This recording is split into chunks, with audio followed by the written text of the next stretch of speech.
اگر ہم اور آپ فلسطین میں ہوتے تو مسجد اقصی کو سونے کی پلیٹ میں رکھ کر یہودیوں کو پیش کر چکے ہوتے. ہم ضمیر فروش ہیں، ہم صرف انفرادی کیریئر کے کتے اور غلام ہیں.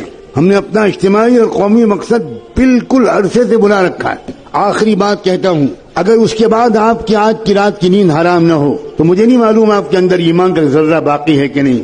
صحیح حدیثوں سے معلوم ہوتا ہے کہ آخری زمانے میں پھر انصاف قائم ہوگا.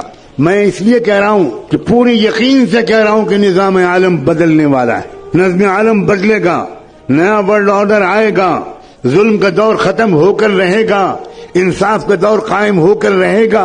مگر یہ سن کر آپ سوچیں گے واہ واہ واہ واہ واہ واہ واہ، یہ آخری بات تو حضرت نے کہی بس یہ یاد رکھنے کی ہے، باقی تو اور لوگ یاد رکھیں گے. جب انصاف کا نظام قائم ہوگا تو ہمیں کیا فکر کرنے کی ضرورت ہے. اب سنیے آگے، امام مہدی کے جس جماعت کے ذریعے سے دنیا بھر میں ایک نیا ورلڈ آرڈر آئے گا، امام مہدی کے ساتھ صرف 12,000 مسلمانوں. سن رہے ہیں آپ؟ 1 ارب مسلمانوں میں سے 12,000 اللہ تعالیٰ چھانٹے گا. اس کا مطلب یہ ہوا کہ 12,000 کو مائنس کر دیجئے، باقی لوگ اللہ کے نزدیک مسلمان ہی نہیں. یہ ہے کیفیت. ہوش میں آؤ لوگوں، بے ہوشی سے نکلو. اپنی بیویوں کو سمجھاؤ کہ بہت ہو گیا میک اپ، بہت ہو گیا مسخرہ پن. کچھ لمحے کے لیے سیریس گفتگو بھی کرو اپنی فیملی سے. مستقبل اسلام کا ہے، میں قسم کھا کے کہہ رہا ہوں. مستقبل یہودیت کا نہیں ہے، مستقبل صہیونیت کا نہیں ہے، مستقبل برہمنیت کا نہیں ہے، مستقبل اسلام کا ہے. لیکن میں مستقبل مسلمانوں کا ہے یہ نہیں کہہ رہا ہوں. بہت فرق ہے دونوں باتوں میں. مسلمانوں کا مستقبل اور اسلام کا مستقبل. بالکل ممکن ہے اور تاریخ میں پہلے ہو چکا ہے کہ اللہ ہم پرانے نسلی مسلمانوں کو ریجیکٹ کر کے نئی قوموں کو اسلام دے دے اور ان کے ذریعے سے اسلام کو غلبہ حاصل ہو جائے. نسلی مسلمان ناکارہ ہو گئے.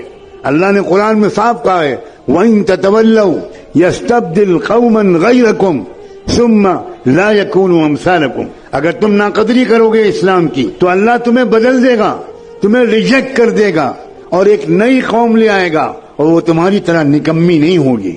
اور ہم دیکھ رہے ہیں ایک طرف مسلمانوں کے مرتد ہونے کا سلسلہ چل رہا ہے. آپ کی لڑکیاں مرتد ہو رہی ہیں.